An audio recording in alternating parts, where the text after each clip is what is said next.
Fatal, perdón. Sí, ahí, bajando el micro. Tú tienes cara de pillín, ¿eh? Cara de pilluelo. Tú eres el que la lía en el vestuario, ¿eh? Sí. Dime la última que has hecho, ahora que no nos escucha nadie. Pues la ducha me tiro. ¿Ah, sí? Oh, vaya peligro eres. Vaya peligro eres. A ver, cántaselo, que no lo ha entendido tu compañero. ¿Qué? Lo que acabas de decir. Pégate al micro.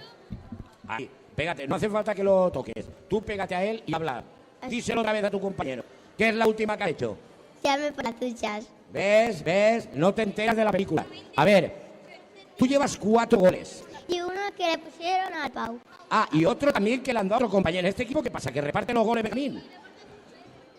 ¿Eso qué es? ¿El director deportivo o el entrenador? ¿Quién es el que reparte esos goles? El árbitro. Ah, la culpa es del árbitro.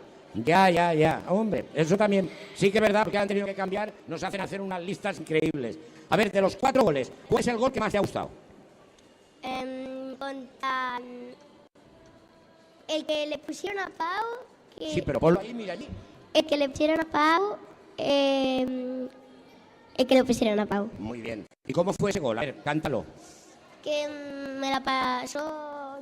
Sí, pero ponte al lado del micro, no te preocupes, si no se va a mover él. Que me la pasó. ¿Quién te la pasó? Josep. ¿Quién? Josep. Pero no te gires. ¿Quién te la pasó? Josep. Josep te la pasó. Vale, ¿y tú qué hiciste? Controlaste el balón, miraste al portero Y se la levanté por arriba. y la picaste en plan vaselina. Un fuerte aplauso para